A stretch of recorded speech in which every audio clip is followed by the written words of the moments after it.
The exploration vessel Horizon's Edge drifted through the darkness of space like a small fish in an endless ocean.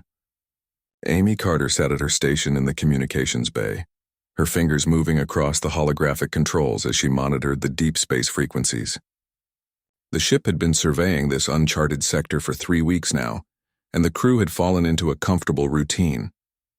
Nothing exciting ever happened this far from civilized space, or so they thought. Amy was 26 years old, with brown hair tied back in a practical ponytail and gray eyes that reflected the blue glow of her screens.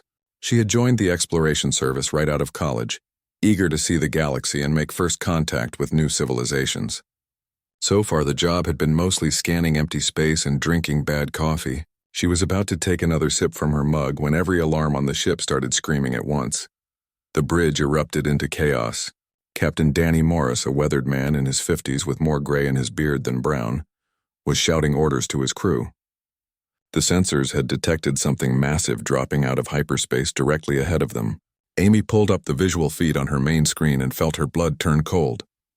The ship that appeared before them looked like a cathedral carved from black glass, all sharp angles and impossible geometry. It was easily 10 times the size of the Horizon's Edge, and it radiated a kind of wrongness that made her stomach twist. Before anyone could react, the alien ship fired some kind of pulse weapon. The Horizon's Edge shuddered violently, and every system went dark for 3 seconds. When the lights came back on, half the consoles were dead and the engine room was reporting total power failure. They were dead in space, helpless before this unknown threat. Captain Morris ordered an immediate evacuation to the escape pods, but it was already too late. The alien ship extended boarding tubes that attached to the hull with metallic clangs that echoed through the corridors. Amy ran toward the escape pod bay along with her crewmates. Engineer Kyle Bennett, a tall man with red hair and freckles, was right behind her.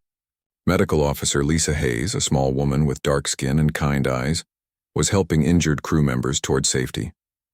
But the aliens were faster than any of them expected.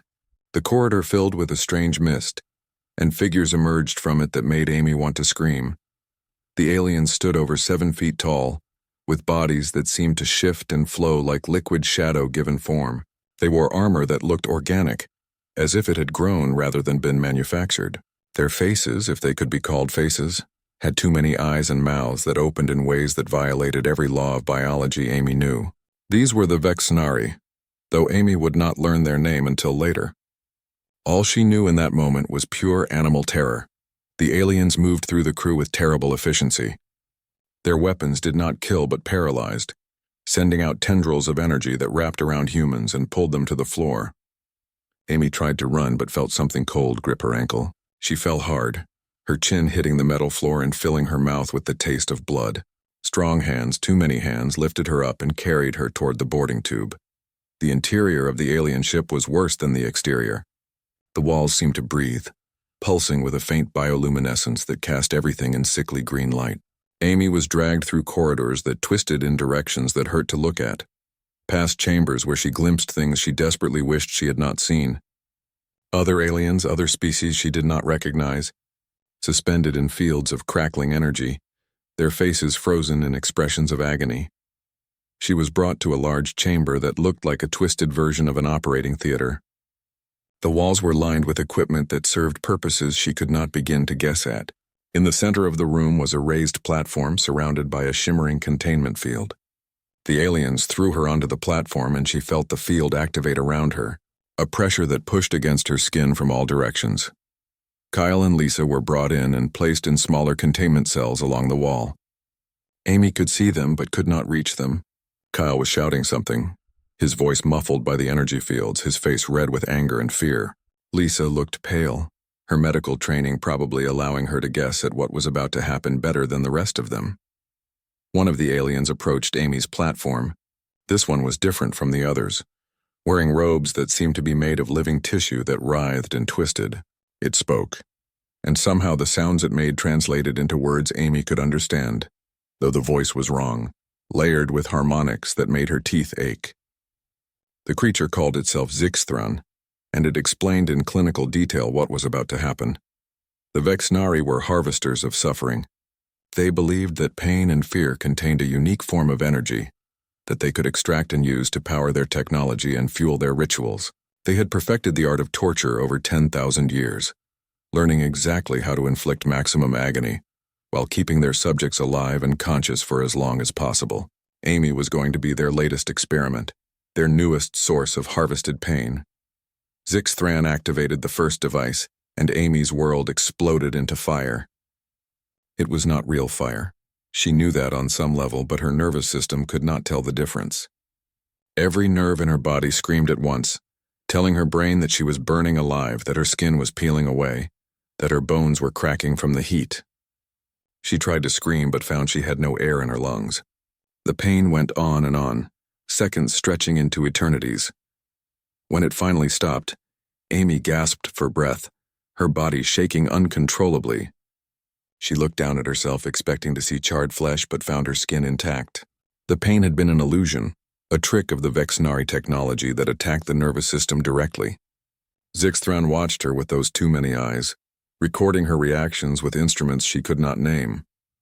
The second device was worse. This one did not attack her body but her mind, forcing her to relive her worst memories amplified 1,000 times. She watched her father die again, not peacefully in a hospital bed as he actually had, but in horrible ways that her tortured mind invented. She felt every loss, every failure, every moment of shame and regret compressed into a single endless instant of psychological torment. The third device combined both approaches. Her body felt like it was being torn apart at the molecular level, while her mind was assaulted with images of everyone she loved suffering because of her. She saw Kyle and Lisa being tortured, heard them begging her to make it stop, knowing it was not real but unable to convince her breaking mind of that fact. Time lost all meaning in that chamber of horrors.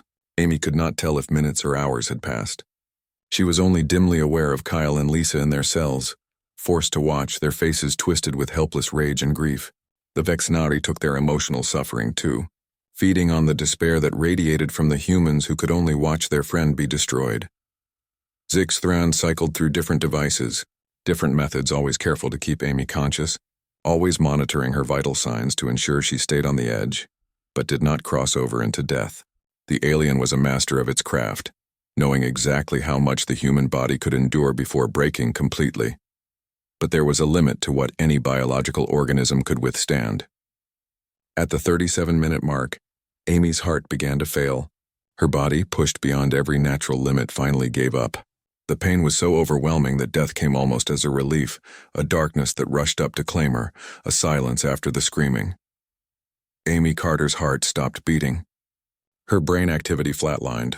Every monitor the Vexnari had attached to her registered the same thing: complete biological shutdown. She was dead by every measurable standard that existed in the galaxy. Zixthran was satisfied with the harvest. 37 minutes of pure, refined suffering extracted and stored in the alien technology. It was a good result, better than many species provided. The alien began the process of deactivating the containment field, preparing to dispose of the body and select the next subject from the remaining humans. Kyle was screaming, his voice hoarse, beating his fists against the containment field that held him. Lisa had her face in her hands, her shoulders shaking with silent sobs. They had watched their friend die slowly and horribly, and known they would be next. The Vexnari technicians moved to remove Amy's body from the platform. But before they could deactivate the field completely, something impossible happened.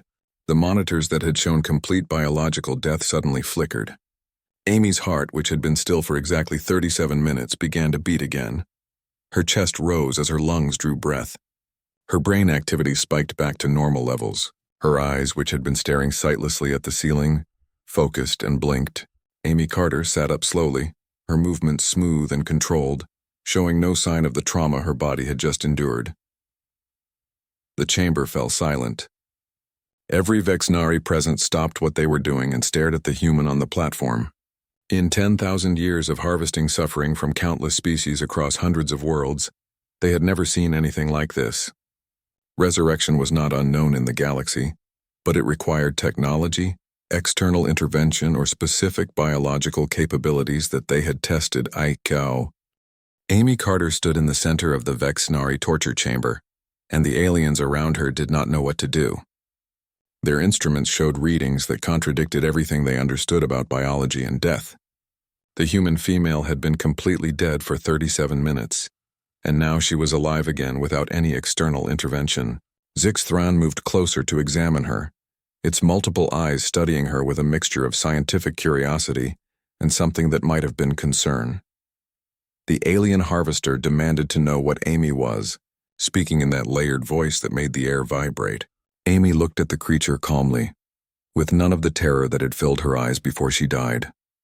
She told Zixthran that she was human, nothing more and nothing less, but that the Vexnari had discovered something about her species that even humans had not known. She explained that torturing a human to death was not an ending, but rather a beginning of something the aliens could not comprehend.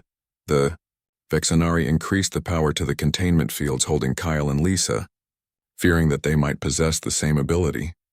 Kyle was pressed against the transparent wall of his cell, his eyes wide with disbelief as he stared at Amy. He shouted to her, asking how this was possible, asking if she was really alive or if this was some kind of trick. Amy turned to look at her friend and told him that she had truly died, that she remembered the moment her heart stopped. But then there had been darkness and suddenly she was back. Lisa, with her medical training, was analyzing what she was seeing with a more clinical eye. She called out questions about what Amy was feeling, whether she had pain, whether her memories were intact. Amy answered each question thoughtfully, explaining that she felt no pain at all, that every injury from the torture had healed completely, and that her memories were not only intact but somehow clearer and more detailed than before. Zixthran accessed the collective knowledge database of the Vexnari species, searching through records that spanned 10,000 years of galactic conquest and pain harvesting. The alien was looking for any other species that had shown this capability, any precedent that would explain what had just happened. The search came back empty. There were species with regeneration abilities, species with advanced healing, even species that could repair fatal damage given enough time. But there was no record of any species that could simply return from complete biological death without technology or outside help. Amy walked toward the cells holding her crewmates, and the Vexnari did not try to stop her. They were too confused, too uncertain about what she had become. She placed her hand on the containment field holding Kyle, and something strange happened. The energy barrier flickered and weakened under her touch as if her body was somehow interfering with its operation.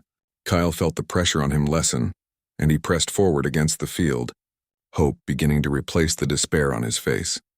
The Vexnari technicians tried to compensate, routing more power to the containment systems, but Amy kept her hand in place and the field continued to weaken. She told Kyle and Lisa to be ready, that she was going to get them out of there.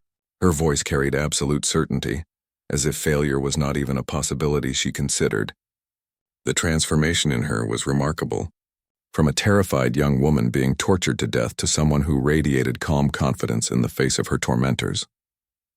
Zixthran ordered the other Vexnari to restrain Amy, to recapture her and place her in a stronger containment field. Several of the aliens moved forward, their weapons raised, devices designed to cause paralysis and pain. They fired at Amy, and the energy weapons struck her directly. Her body seized up and she fell to the floor, every muscle locked in spasm. Kyle screamed in rage and Lisa looked away, unable to watch another friend suffer. But Amy did not stay down for long. The paralysis that should have lasted for hours wore off in seconds. She stood up, brushing herself off as if the weapons had been nothing more than an annoyance. The Vexnari fired again, this time with lethal force, weapons that would stop a heart and shut down a nervous system. Amy fell again, her body going limp as death claimed her for the second time since her capture. The aliens waited, watching the corpse on the floor, wondering if the resurrection had been a one-time event. 37 minutes passed with agonizing slowness. Kyle and Lisa counted every second, praying that whatever had brought Amy back once would work again. The Vexnari monitored the body with their instruments, documenting everything for their records. At exactly the 37-minute mark, Amy's eyes opened. She took a breath and sat up, looking around the chamber as if she had just woken from a brief nap. The Vexnari recoiled, their confidence in their understanding of the universe shaken. Amy stood and walked back to the containment cells, picking up where she had left off as if the interruption had never happened. This time when she touched the field holding Kyle, she understood it better. She could feel the energy patterns, could sense how the technology worked. Her hand moved in a specific pattern, and the containment field collapsed completely. Kyle stumbled out of the cell, free for the first time since their capture. He grabbed Amy in a hug, barely able to believe she was real and alive. She hugged him back, then moved to Lisa's cell and repeated the process, collapsing the field with a touch that seemed almost casual. The three humans stood together in the torture chamber, surrounded by confused and increasingly frightened aliens. Amy told her friends that they needed to leave quickly, before the Vexnari figured out how to contain her properly. She led them toward the exit, moving with a confidence that suggested she knew exactly where she was going. Kyle asked her how she knew the way out, and Amy paused before answering that she just knew, that dying and coming back had somehow given her knowledge she should not possess. They ran through the corridors of the alien ship, Amy in the lead with Kyle and Lisa struggling to keep up. The Vexnari tried to stop them at various points using weapons and force fields, but nothing seemed to work on Amy anymore. She died twice more during the escape, once from a weapon that literally disintegrated her body and once from exposure to a toxic gas that filled a corridor they needed to pass through. Each time, 37 minutes later, she returned whole and unharmed in the spot where she had fallen. Kyle and Lisa had to hide and wait during those 37-minute intervals, watching over Amy's body, while Vexnari search parties passed by. It was terrifying and surreal, sitting next to a corpse and knowing that it would soon be their friend again. But each time Amy returned, she seemed to know more, to understand more about the ship and its systems. She started speaking phrases in the Vexnari language, directing Kyle and Lisa through maintenance passages that should have been impossible for her to know about. They reached a hangar bay where smaller ships were docked. Amy approached one of the Vexnari shuttles, a sleek craft that looked like a smaller version of the main ship's disturbing architecture. She placed her hands on the control panel, and the shuttle systems activated, responding to her touch as if she were one of its creators. Kyle stared at her, asking how she could possibly know how to operate alien technology she had never seen before. Amy's answer was simple but deeply unsettling. She told them that every time she died and came back, she brought something with her, knowledge and understanding that had not been there before. She could read the Vexnari written language now, could understand their technology, could even grasp the basics of their psychology and culture. Death was changing her, improving her, making her into something more than she had been. The shuttle's door opened, and the three humans climbed aboard. Amy sat in the pilot's seat and her hands moved across the controls with practiced ease, as if she had been flying Vexnari ships her entire life. The shuttle lifted off the deck and shot out of the hangar bay, leaving the massive alien vessel behind. The Vexnari tried to pursue them, but Amy flew the shuttle with skill that should have taken years to develop, dodging weapons fire and outmaneuvering the larger ships. Once they were clear and had jumped into hyperspace, heading back toward human territory, the three of them sat in the shuttle's small cabin and tried to process what had happened. Lisa pulled out a medical scanner from an emergency kit on the shuttle and ran it over Amy. The reading showed that Amy's DNA had changed, that there were gene sequences active now that had been dormant before. Her cellular structure was different, more stable, more resistant to damage. Kyle asked the question that all of them were thinking. He wanted to know if this resurrection ability was unique to Amy, or if all humans could do it. Amy considered this carefully before answering that she did not think she was special, that the genetic changes Lisa was seeing were in sequences that all humans possessed. The Vexnari had simply triggered something that evolution had built into humanity millions of years ago, a last-ditch survival mechanism that activated only under the most extreme circumstances. Lisa pointed out that the trigger seemed to be very specific. Amy had not resurrected when she died from the disintegration weapon or the toxic gas until after the first torture-induced death. It was as if dying from deliberate, sustained torture had activated the ability, and once activated it worked for any cause of death. Amy agreed, noting that her first death had been from The human patrol ships escorted the stolen Vexnari shuttle to the nearest military station, a large orbital platform called Gateway 7, that served as a hub for colonial defense operations. Amy, Kyle, and Lisa were taken immediately to medical facilities where doctors and scientists swarmed around them, running tests and asking endless questions. The story of Amy's death and resurrection spread through the station within hours, and soon every human in the sector had heard about the girl who came back from torture. Admiral Greg Patterson arrived at Gateway 7 2 days after the survivors were recovered. He was a tall man with iron gray hair and sharp blue eyes that had seen too many battles. Patterson had commanded the Earth Defense Force for 15 years and had dealt with countless alien threats, but nothing in his experience had prepared him for what he was about to hear.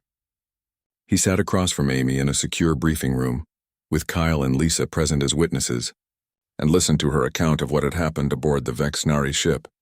Amy spoke clearly and calmly, describing every detail of her capture, torture, death, and resurrection. She explained how the pain had been beyond anything she thought possible, how she had felt her heart stop, and how exactly 37 minutes later, she had simply opened her eyes and been alive again. Patterson listened without interrupting, his face showing no emotion, but his hands gripped the edge of the table hard enough that his knuckles turned white. When Amy finished her account, Patterson was silent for a long moment. Then he asked the question that mattered most to military planning. He wanted to know if she thought all humans could do what she had done, if this resurrection ability was something universal to their species. Amy told him that the medical tests seemed to indicate that every human carried the same dormant genetic sequences she had, that there was nothing special about her DNA before the torture activated the ability. Lisa presented her medical findings, showing the genetic changes that had occurred in Amy's cells. She explained that the dormant sequences appeared to be an evolutionary fail-safe mechanism, something built into human biology millions of years ago, but never needed until now. The trigger was very specific: death caused by deliberate and sustained torture designed to break the victim psychologically as well as physically. Quick deaths or accidental deaths would not activate the ability, but torture death would flip the genetic switch. Kyle added his observations about Amy's enhanced capabilities after resurrection. He described how she had been able to operate Vexnari technology without training, how she had developed faster reflexes and greater mental clarity, how each subsequent death and resurrection seemed to grant her more knowledge and abilities. Patterson asked if these enhancements were permanent, and Amy confirmed that they seemed to be, that she still possessed all the abilities even weeks after leaving the alien ship. The Admiral leaned back in his chair and considered the implications.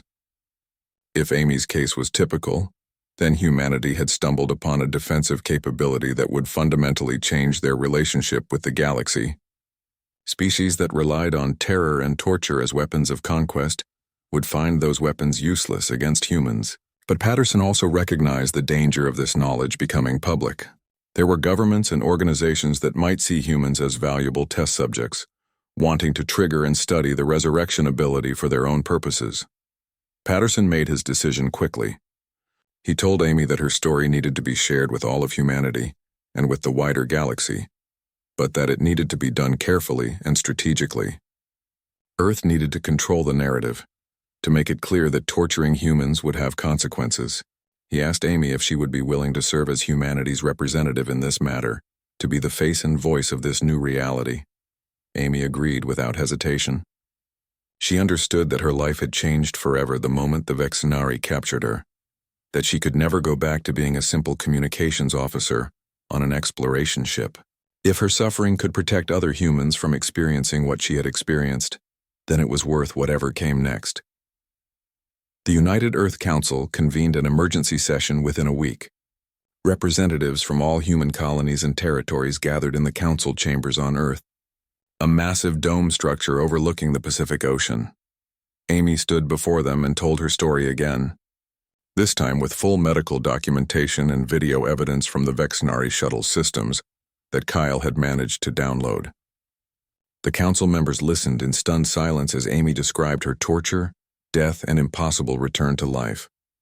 After Amy's presentation, the council erupted into heated debate. Some representatives wanted to keep the information classified, fearing that revealing it would make humans targets for experimentation. Others argued that the galaxy needed to know immediately, that every day they waited put more humans at risk from species that used torture as a tool. The debate raged for hours with no clear consensus emerging. It was Amy who ended the debate. She stood and spoke without being recognized, her voice cutting through the arguing representatives. She told them that keeping this secret was impossible and immoral. Impossible because the Vexnari already knew, and word would spread from them regardless of what Earth decided. Immoral because there were humans out there right now, on frontier colonies and exploration ships, who might be captured and tortured by species that did not know the consequences of their actions. The Council voted, and the decision was made. Earth would send a message to every known species in the galaxy, a clear and direct warning about what happened when you tortured a human. The message would include Amy's testimony, medical evidence, and a simple but powerful statement. Humanity remembered, humanity survived, and humanity would hold accountable any species that chose to torture their people. The message went out through every communication channel Earth possessed. It was broadcast on open frequencies, sent through diplomatic networks, transmitted to every space station and colony that could receive it. The message was translated into hundreds of alien languages, ensuring that no species could claim ignorance. Within days, every major civilization in the galaxy had received and reviewed the evidence. The reactions varied wildly. Some species expressed horror at what the Vexnari had done and offered sympathy to humanity.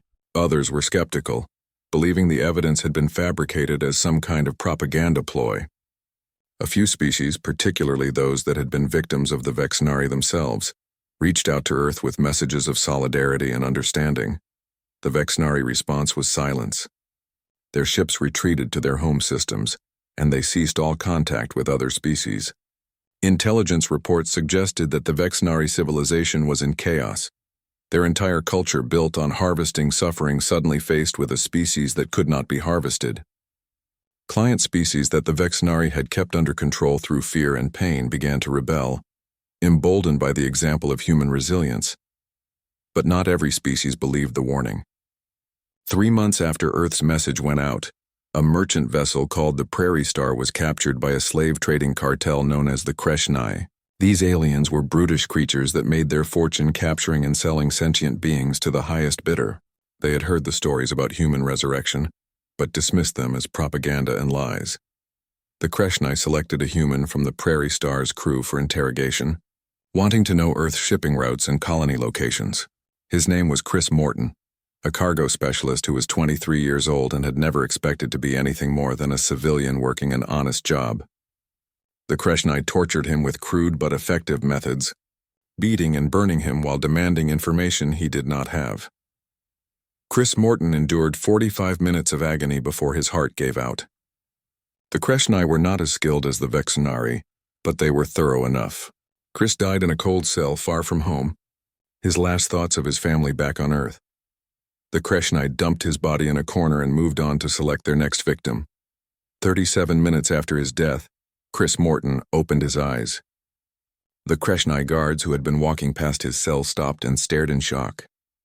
The human they had just killed was sitting up, looking at his hands with an expression of wonder and confusion. Chris stood slowly, testing his body, finding that all the injuries from his torture had vanished completely. The news of Chris Morton's resurrection reached Earth within days. Amy immediately requested permission to speak with him, and a video call was arranged between them. Chris looked tired but calm as he appeared on the screen, his face showing the same detachment that Amy recognized from her own reflection. They talked for an hour, sharing their experiences, comparing notes on what it felt like to die and return. Chris told Amy that the resurrection had been disorienting. That one moment he was dying in pain, and the next he was simply alive again with no memory of the time in between. He described how he could now understand the Kreshnai language, how he knew things about their technology and culture that he had never learned. Amy confirmed that this matched her own experience, that dying and coming back seemed to grant knowledge about the species that killed you. Within weeks there were more cases.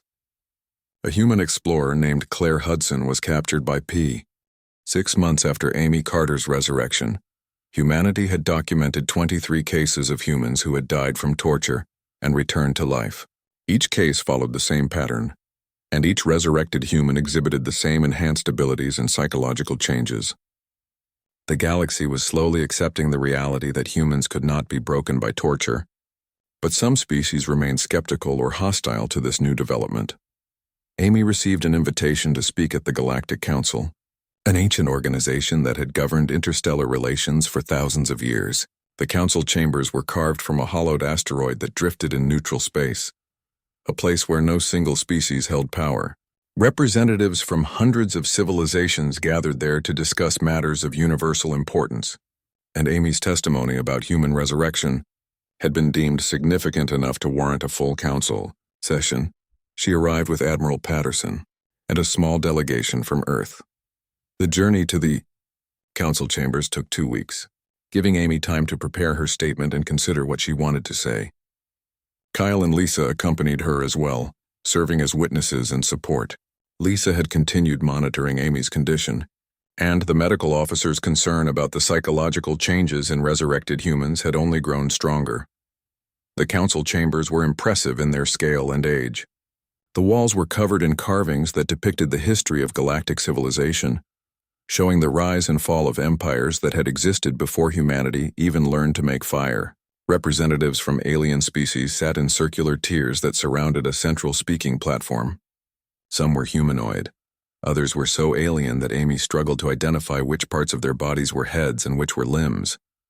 Amy stood on the central platform and looked up at the assembled representatives. She felt no nervousness, no anxiety about speaking before such a powerful gathering. This absence of fear was one of the changes that resurrection had brought, and while it made her effective as a speaker, it also reminded her that she was no longer quite the person she had been before the Vexnari captured her. The council speaker, an ancient being from a species called the Talnex that looked like a collection of crystalline structures held together by magnetic fields, asked Amy to present her testimony. She began by stating her name and position as Earth's representative on matters of human resurrection. Then she launched into a clear and detailed explanation of what happened when humans were tortured to death. Amy described the biological mechanism as far as scientists understood it, explaining that the resurrection ability was triggered by a specific combination of circumstances.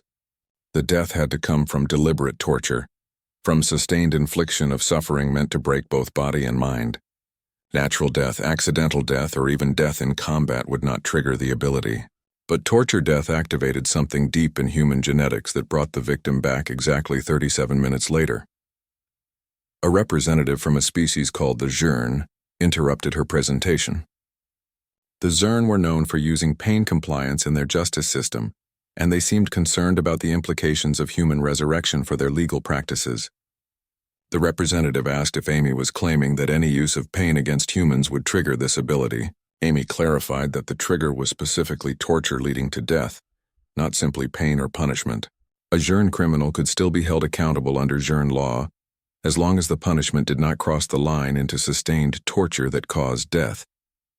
Another representative, this one from a species called the Drexikar that valued military strength above all else, asked if human resurrection meant that humans were now immune to all forms of death. Amy explained that resurrected humans could still die from other causes, but that once the resurrection ability had been activated by torture death, it seemed to work for any subsequent cause of death. She had personally died 5 times now from various causes, and each time she had returned after 37 minutes. The council chamber erupted in whispered conversations as representatives processed this information. The implications were staggering. A human who had been tortured to death once would become functionally immortal, at least on the timescale of individual combat or conflict. Such humans could not be permanently killed by conventional means, making them extremely dangerous opponents. Admiral Patterson stood to address the council, his military bearing evident in every movement. He stated clearly that Earth had no desire for conflict with other species, that humanity sought peaceful coexistence with all sentient life. But he also made it clear that humanity would defend its people and would hold accountable any species that chose to torture humans.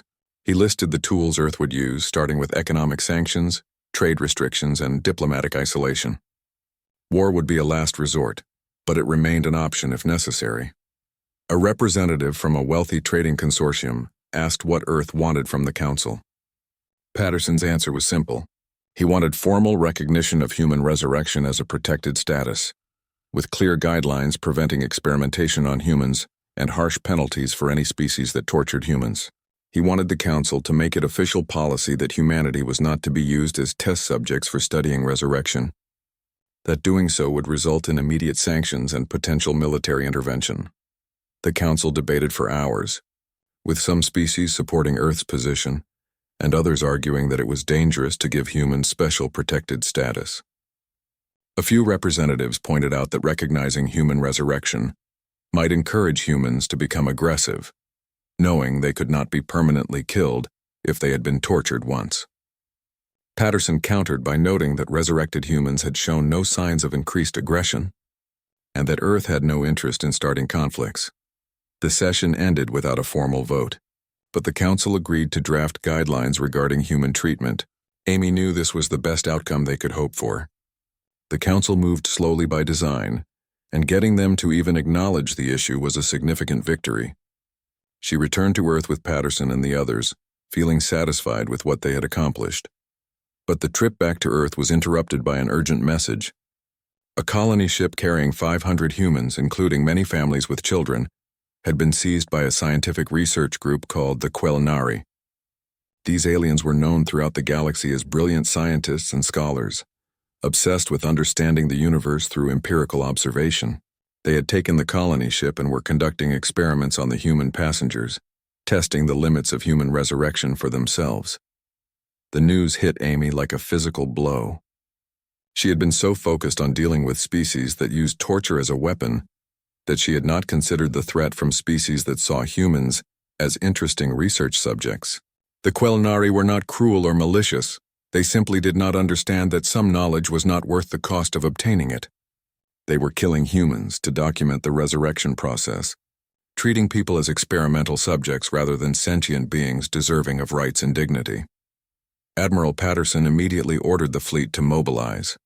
23 warships, including the massive dreadnought Washington's Shield, were assembled and sent to the coordinates where the Quelinari research station was located. Patterson commanded the fleet personally, and he insisted that Amy accompany them. Her presence would send a clear message about how seriously Earth took this violation. The journey to the Quelinari station took 3 days at maximum speed. During that time, intelligence reports confirmed that the Quelinari had already killed 7 humans in their experiments, documenting each resurrection and running tests on the resurrected individuals. The reports included names and ages, and Amy felt something cold settle in her chest when she saw that 3 of the victims were children under the age of 12. Lisa tried to talk to Amy about what she was feeling, worried about her friend's emotional state, but Amy's response was calm and measured, almost eerily so. She said she understood that the Quelinari thought they were doing important scientific work, that they probably justified their actions by noting that the humans came back to life. But she also said that this justification was not acceptable, that causing death and suffering in the name of knowledge was still wrong regardless of the resurrection. Kyle asked Amy what she planned to do when they reached the station. She told him that she would go in personally to retrieve the humans, that her resurrection ability made her the ideal person for the mission. If the Quelinari tried to stop her with lethal force, she would simply come back and continue. Kyle protested that this would mean Amy would have to die repeatedly, but she dismissed his concern with a shrug. Death no longer held meaning for her the way it did for normal humans. The fleet arrived at the Quelinari research station, a massive structure that orbited a gas giant. The station was filled with laboratories and research facilities, housing hundreds of Quelinari scientists and their equipment. Scans showed the human colonists scattered throughout the station, many showing signs of stress and trauma. Several humans registered as recently deceased, waiting for their 37-minute resurrection period to complete. Patterson opened Communicao. The stealth shuttle drifted toward the Quelinari research station, like a shadow moving through darkness. Amy sat in the pilot's seat with her hands steady on the controls, her enhanced abilities allowing her to navigate through the station's sensor net without triggering any alarms. Kyle and Lisa sat behind her, checking their equipment and preparing for whatever they would find inside. The hour that Admiral Patterson had given the Quelinari had passed without any response, which meant they were going in whether the aliens cooperated or not. Amy brought the shuttle alongside a maintenance airlock on the outer ring of the station. She placed her hand on the shuttle's control panel and somehow interfaced with the station's systems, a trick she had learned through her multiple deaths and resurrections. The airlock opened without any security alerts, and the 3 humans moved quickly into the station's corridors. The interior was sterile and bright, with white walls that curved in ways that suggested the Quelinari did not think about architecture the same way humans did. They moved through the maintenance passages, following a route that Amy seemed to know instinctively. Kyle asked her how she could possibly know the layout of a station she had never visited, and Amy explained that dying and coming back had given her an understanding of how different species thought and built their structures. The Quelnari were logical and efficient, which meant their station would be organized in predictable patterns that she could deduce. The first Quelnari security team they encountered appeared around a corner without warning. The aliens were tall and thin, with smooth gray skin and large black eyes that suggested they had evolved in low-light conditions. They carried weapons that looked like crystalline rods, and they raised these weapons as soon as they saw the humans. Amy stepped forward calmly, placing herself between the aliens and her friends. The Quelnari fired their weapons, beams of blue energy that struck Amy directly in the chest. Her body seized and she fell, her heart stopping as the energy overloaded her nervous system. Kyle shouted and started to move toward the aliens, but Lisa grabbed him and pulled him into a side corridor. They waited in the shadows, counting the minutes while the Quelnari examined Amy's body with scientific instruments, documenting her death with detached curiosity. 37 minutes passed with agonizing slowness.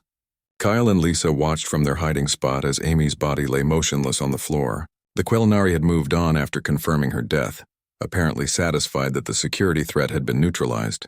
But when the 37th minute ended, Amy's eyes opened and she sat up smoothly. She stood and brushed herself off, then looked around until she spotted Kyle and Lisa's hiding place and gestured for them to follow. They continued deeper into the station, and now Amy moved with even more purpose than before. She told Kyle and Lisa that dying had given her knowledge of the station's security systems and the Quelnari language. She could read the signs on the walls now, could understand the announcements that echoed through the corridors. She knew exactly where the human colonists were being held. The holding area was in the central research wing, a massive chamber filled with transparent containment cells. Amy stopped at the entrance and looked inside, her face showing no emotion even as she saw what the Quelnari had done. Human beings were strapped to examination tables, hooked up to monitoring equipment that recorded their vital signs. Children sat in corners of their cells with empty eyes, their minds struggling to process the trauma of being killed and brought back repeatedly. Lisa moved immediately into medical mode, entering the chamber and checking on the colonists. Many of them were physically unharmed thanks to the resurrection process, but the psychological damage was evident. They flinched when Lisa approached, their bodies remembering pain even if the injuries had healed. Kyle began working on the containment field controls, trying to shut them down and free the prisoners. Amy walked deeper into the research wing, following the corridor to the central laboratory where she knew Venrix would be waiting. The Quelnari researcher was exactly where she expected, surrounded by holographic displays showing data on human resurrection. He turned as Amy entered, his large black eyes widening slightly in what might have been surprise. Venrix spoke in his own language, but Amy understood every word now. He was asking how she had gotten past security, expressing scientific curiosity about whether her resurrection had granted her new abilities. Amy responded in perfect Quelnari, telling him that yes, every death made her more capable, more knowledgeable, more dangerous. She had died 7 times now since her first resurrection, and each death had taught her something new. The researcher seemed excited by this confirmation, already thinking about how to incorporate this information into his research. He told Amy that she must understand the importance of what he was doing, that human resurrection was the most significant biological phenomenon discovered in thousands of years. He insisted that the temporary suffering of a few hundred humans was worth the knowledge that could benefit the entire galaxy. Amy moved closer, her movement smooth and predatory in a way that made Venrix step back instinctively. She told him that she understood his perspective, that she knew he genuinely believed he was doing important work. But she also told him that his perspective was wrong, that no amount of knowledge justified torturing innocent people. She had been tortured to death by the Vexnari, and she knew exactly what he had done to those colonists. The physical pain was terrible, but the psychological damage was worse. Those children would never feel truly safe again. Venrix protested that the subjects came back to life, that no permanent physical harm was done. Amy's response was quiet but carried absolute certainty. She told him that death left scars that could not be seen on medical scanners, that resurrection did not erase trauma. She had come back from death, but she was not the same person she had been before. None of the resurrected humans were. They had all lost something essential, some connection to normal human experience that could never be recovered. She told Venrix that she was taking all of his research data, every file, every recording, every piece of evidence documenting what he had done to those humans. She was going to broadcast it across the galaxy so that every species would know what the Quelnari had done. His reputation would be destroyed. His standing in the scientific community would be gone. Let it serve as a lesson to any other species that considered humans as test subjects. Venrix tried to stop her, calling for security and attempting to lock down the laboratory systems. But Amy simply placed her hand on the nearest control panel, and the entire system responded to her touch. She downloaded the research data in seconds, copying it to a device she carried. Then she walked out of the laboratory, leaving Venrix shouting behind her about the importance of scientific freedom. Amy returned to the holding area where Kyle and Lisa had freed most of the colonists. The humans were gathering in small groups, parents holding children, friends supporting each other. Among them were the 7 who had died and returned during the experiments. Amy could identify them immediately by the way they moved, the calmness in their eyes that showed they were no longer afraid. They looked at her with recognition and understanding, knowing that she had experienced what they had experienced. Kyle had managed to get the containment systems fully shut down, and Lisa was doing triage on the colonists who needed immediate medical attention. Admiral Patterson's voice came through Amy's communication device asking for a status update. Amy reported that they had secured the colonists and were ready for evacuation. Patterson confirmed that shuttles were on their way to dock with the station. The evacuation took 2 hours, with Earth military shuttles ferrying the colonists from the research station to the waiting fleet. The Quelnari did not interfere, apparently recognizing that any attempt to stop the rescue would result in more casualties on their side. Venrix made one final plea to Amy as she was leaving, begging her not to release the research data. But she ignored him and boarded the last shuttle with Kyle and Lisa. Back aboard the Washington Shield, Admiral Patterson debated whether to destroy the research station. Amy advised against it, arguing that allowing the Quelnari to face judgment from the galactic community would serve humanity better than simple destruction. Patterson agreed and ordered the fleet to return to Earth with the rescued colonists. True to her word, Amy broadcast the Quelnari research data across every available communication channel. The recording showed human children being tortured, their screams echoing through sterile laboratories while Quelnari scientists took notes. The images showed the moment of death, then the resurrection 37 minutes later, then more experiments on the traumatized and confused humans. The galaxy watched in horror as the supposedly peaceful and enlightened Quelnari were revealed to be no better than the Vexnari in their willingness to cause suffering. The go response was immediate and overwhelming. Species that had viewed humans as primitive or weak were forced to confront the reality of what human resurrection meant. The Galactic Council convened an emergency session and placed the Quelnari under strict sanctions, stripping them of their research privileges and restricting their access to other species. Bestie.